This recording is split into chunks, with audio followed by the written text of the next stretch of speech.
Continuing production of The Open Mind has been made possible by grants from the Rosalind P. Walter Foundation, the Bluestein Family Foundation, the Thomas and Theresa Mullarkey Foundation, the Garfinkle-Minard Foundation, the Center for Educational Outreach and Innovation at Teachers College, Columbia University, the Commonwealth Fund, and from the corporate community, Mutual of America.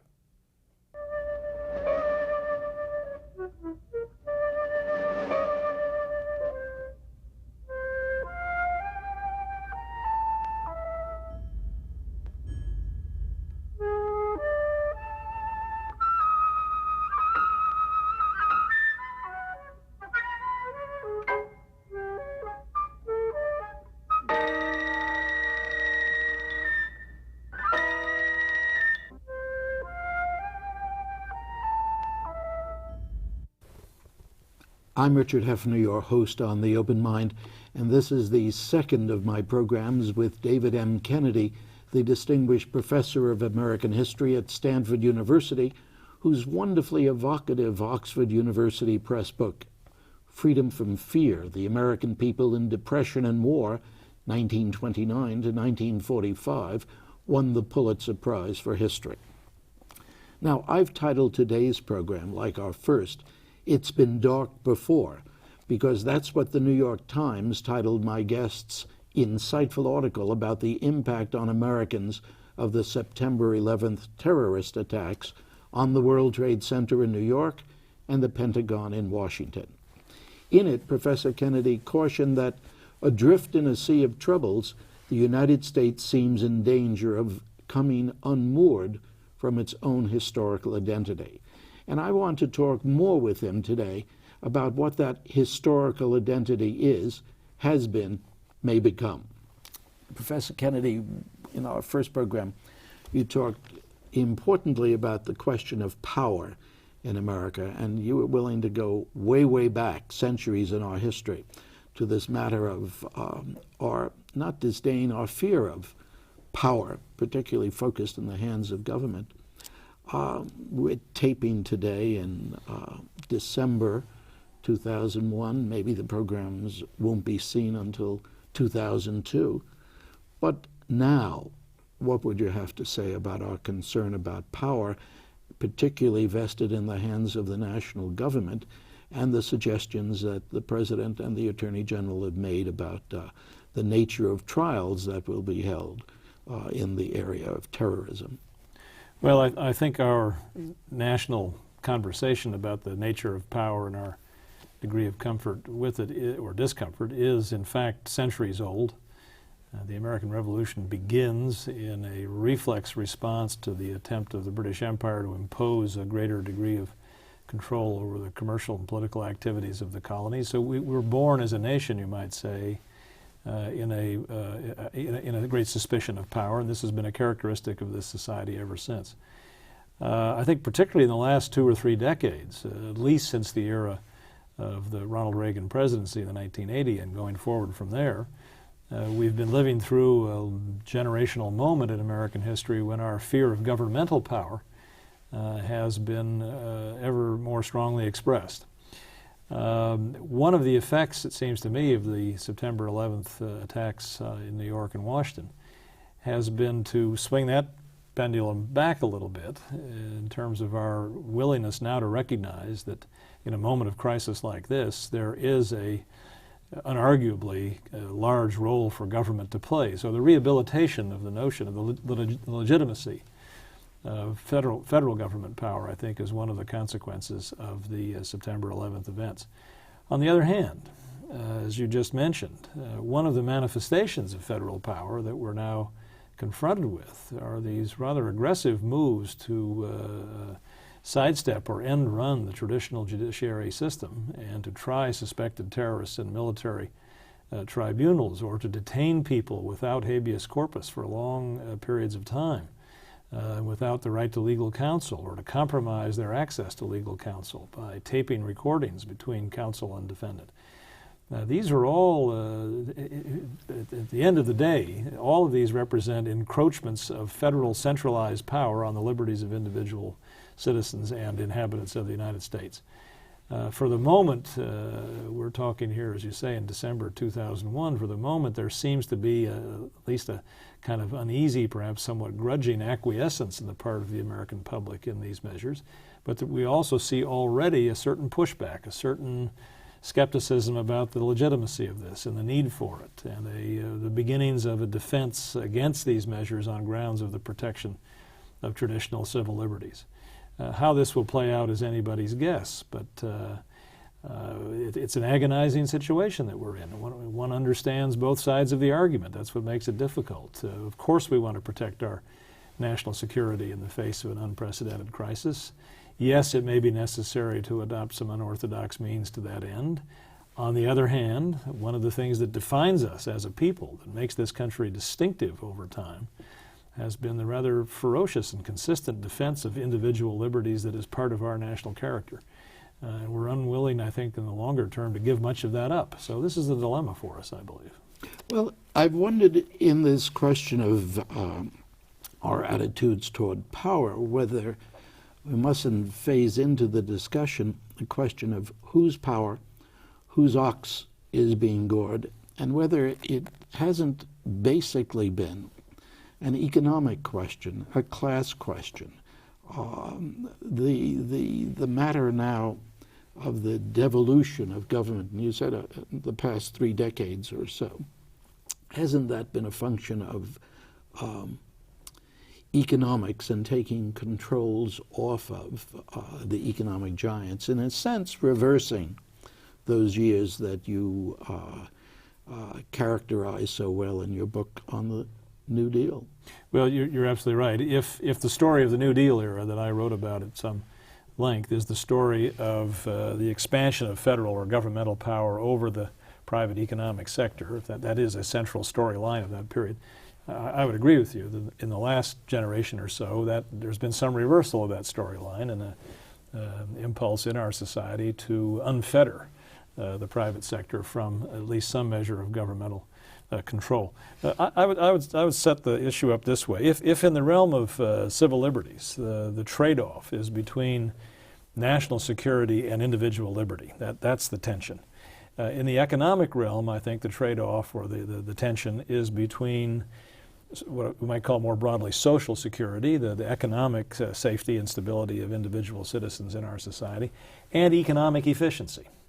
And the argument about the trade-off and the relationship between economic security and economic efficiency, I think, is an eternal one. It will go on forever. And there are points to be made on both sides. And it may be that in different historical circumstances, there is a greater or lesser need for a little more emphasis on security or a little more emphasis on efficiency. In the New Deal era, the Great Depression era, it seemed more or less self-evident to a lot of people that the efficiency of the economic system had broken down miserably. The system was badly broken. And therefore it was appropriate to introduce a greater measure of security and stability and risk reduction into it. By the end of the 20th century, particularly in the decade of the 1990s, there was a plausible case to be made that a too great emphasis on reducing risk in the economic sector and achieving security, and it was dragging down the efficiency of the system, and therefore the system needed to be loosened up a little bit. Then we have the crash at the end of the 1990s, especially in the high-tech realm, and right on the heels of that, of course, the terrorist attacks of September 11th, 2001, and so now we begin to turn our attention back toward the notion of security again. Well, I'm interested to use the word efficiency. I would have used the word profit in driving the money changes from the temple. Our friend F.D.R. wasn't posing, it seems to me, security versus efficiency, but rather inefficiencies that came from an unbridled greed. Why do you call it efficiency? Security versus efficiency? Because I call it that because I'm actually self-consciously searching for a vocabulary that gets us out of the traditional argument as between greed and profit on the one hand and individual human dignity and security on the other. Why? Because I think in the longer run, And I think you can see this record played out in the history not only of our society, but the history of most of the Western advanced industrialized countries. In the longer run, and from a more, you might say, dispassionate, objective, historical point of view, the long-run trade-off is between individual and social security on the one hand and the optimal performance of the economic system on the other. This is what the economists tell us continuously, and I'm not prepared to tell them that they've got it all wrong. And in the long run, I'll take an extreme position here. I'm not sure I 100% believe this, but just for purposes of argument, that profit in the long run is the handmaiden and the servant of efficiency. That profitable enterprises in the long run are efficient enterprises. They perform a real social service and function. They deliver a good or a service that people want at a reasonable price, and we're all the better off for it. And the long-term trend of the development of any economy should be, and I believe you could make a plausible case, has been, the improvement of material standards of living through the continual increases in productivity, improvements in productivity, and thus rendering the economic system more efficient. So a kind of social Darwinism.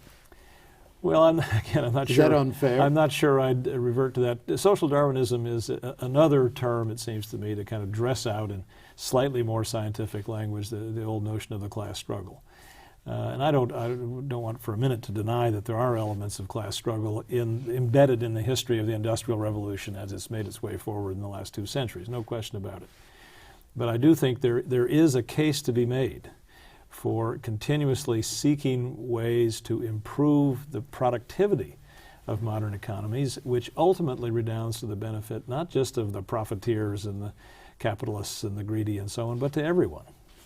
You know, the trouble is, for me, that I suspect that you're right. And as you write about the New Deal, but I am an old New Dealer, and the trouble is I can't quite accept that. I think you're right, but you know, I remember a New York Times book review section one Sunday back, I suspect it was in the late 40s, when they had a book reviewed by 2 different people. And I think it was a biography of John D. Rockefeller, I think. And a review on the left-hand side, as you look at the page, with the wrong, politically wrong side, by Alan Evans, titled The Industrial Giants. And the review on the right-hand side was by Matthew Josephson and was called The Robber Barons. Mm-hmm.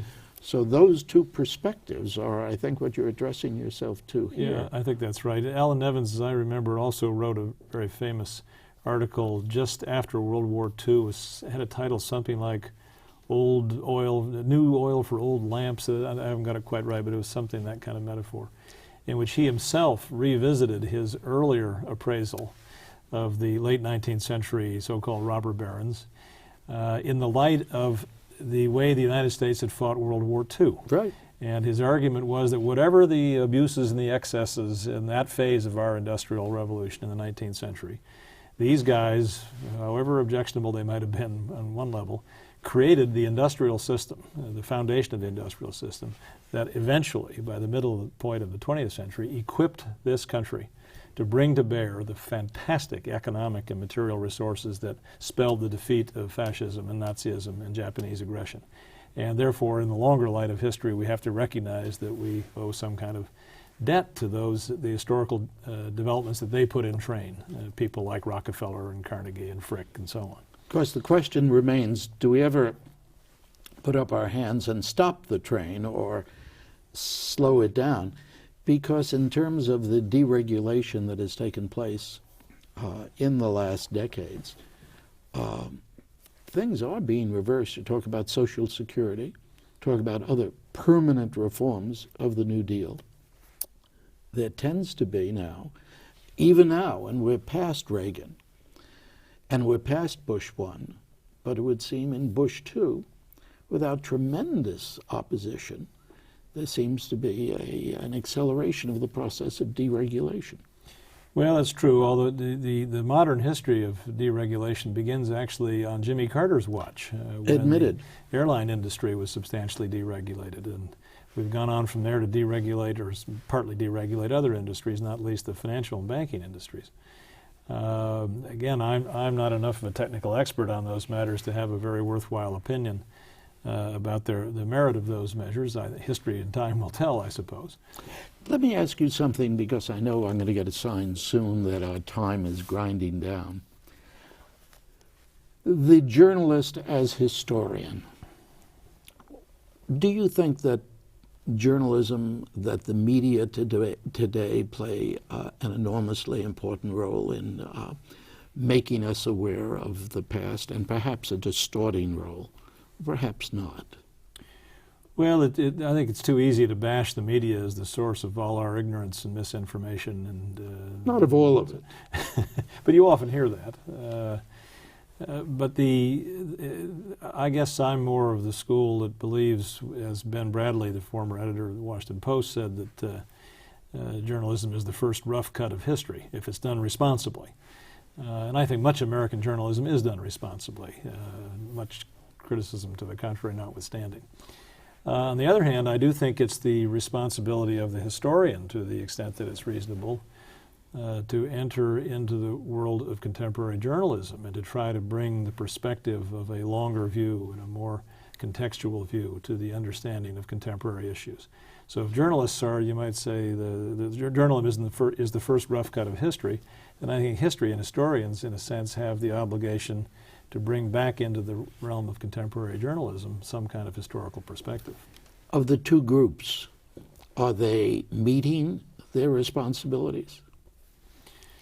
Well, I suppose it would be untoward of me to comment too lavishly on whether journalists are meeting their responsibilities. So let me speak just about my guild, which is the world of professional and academic historians. I think there's a widespread and felt ethos amongst my colleagues as historians in universities and colleges all over the country that we have some kind of responsibility, as appropriate, to bring to bear the fruits of the work that we do on a daily basis, which when we do it right, we're allowed to do it right, it's deep study and reflection and archival work, getting the empirical story straight and bringing this famous instrument of historical perspective to bear on all kinds of things. I think that I find amongst my colleagues around the country a real willingness, indeed an eagerness, to bring those kinds of points of view into public discourse much more broadly. In my own case, I was trained as a graduate student at Yale in the 1960s in part by C. Van Woodward, a great dean of American historians, died just a year or two ago.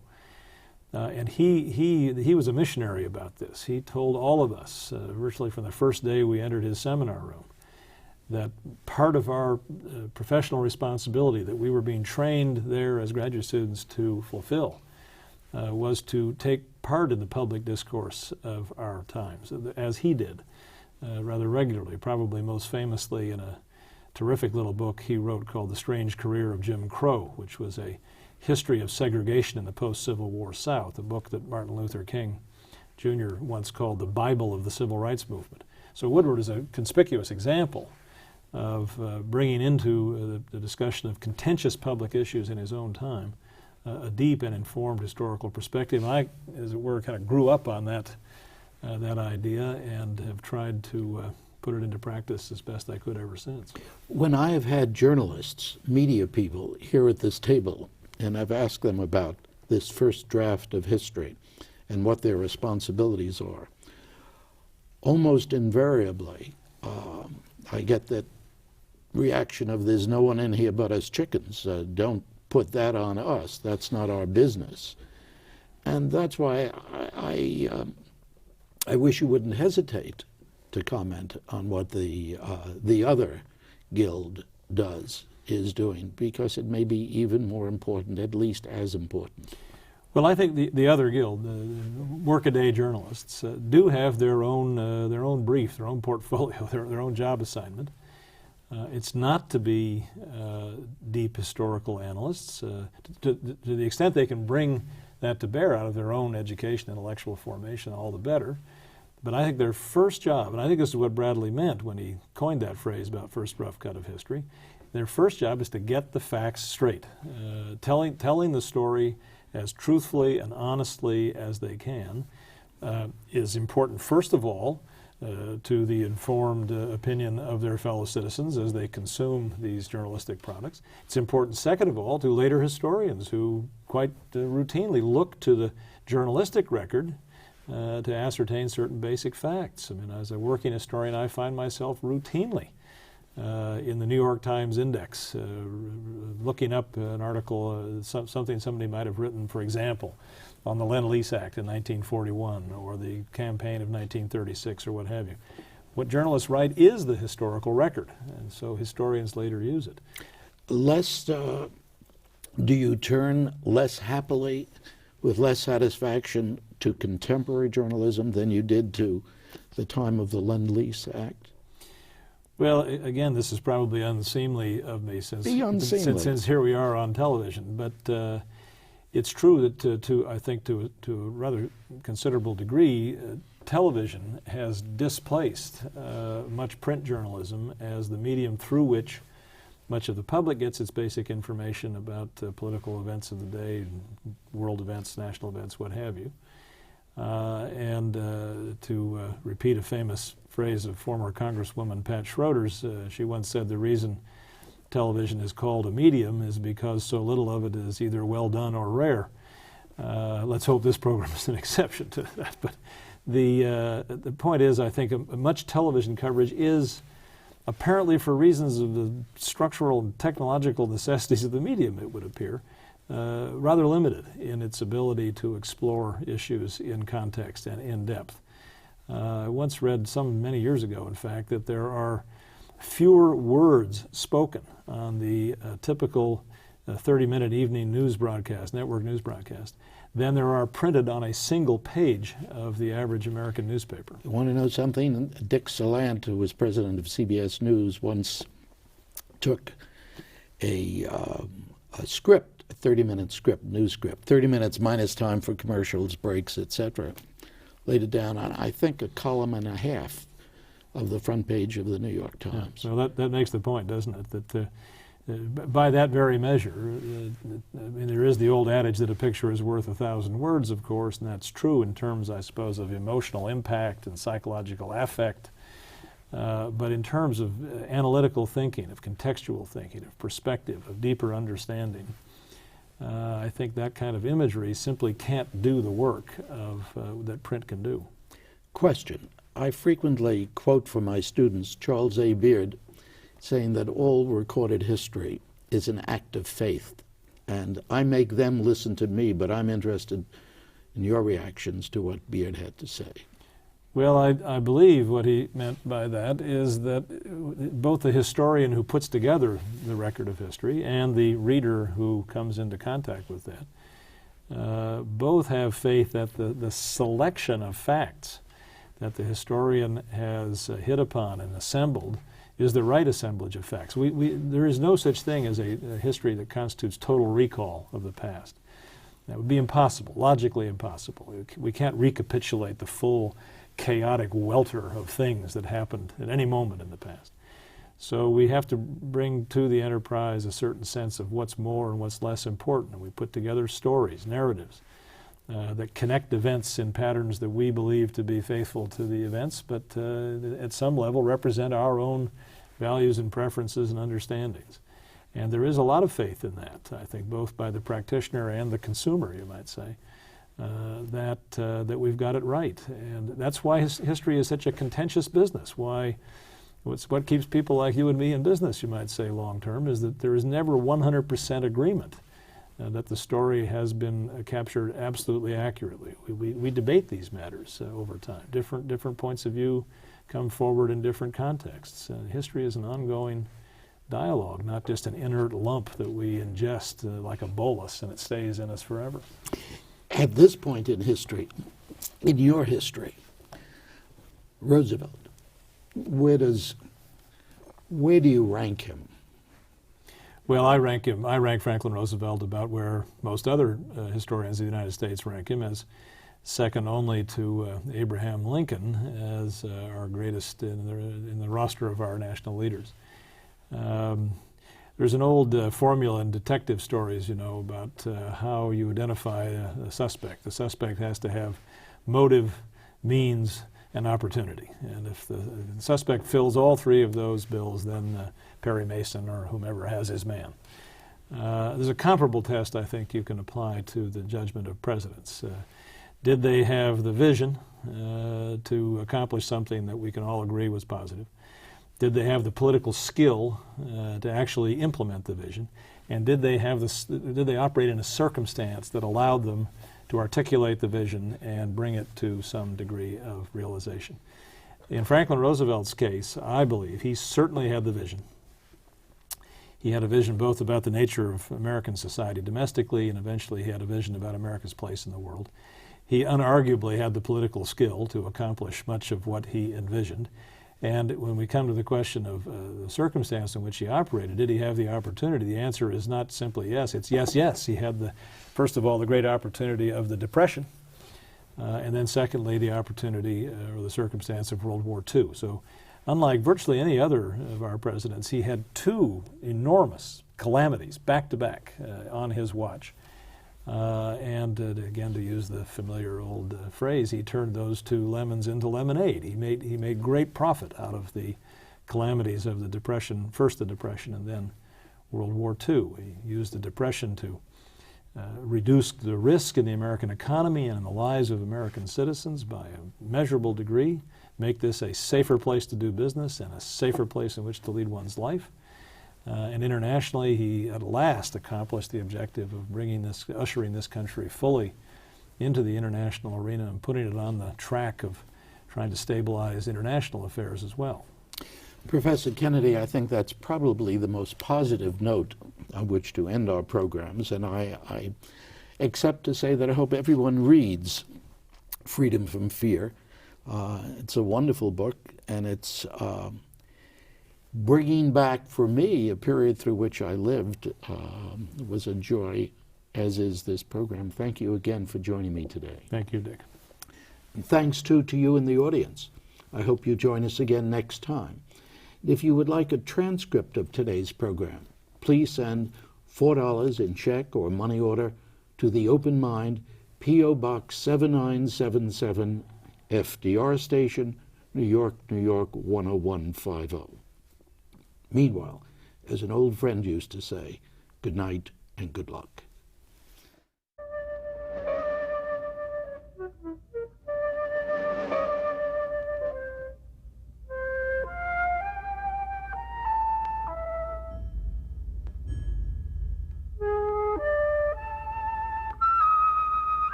Continuing production of The Open Mind has been made possible by grants from the Rosalind P. Walter Foundation, the Bluestein Family Foundation, the Thomas and Theresa Mullarkey Foundation, the Garfinkle-Minard Foundation, the Center for Educational Outreach and Innovation at Teachers College, Columbia University, the Commonwealth Fund, and from the corporate community, Mutual of America.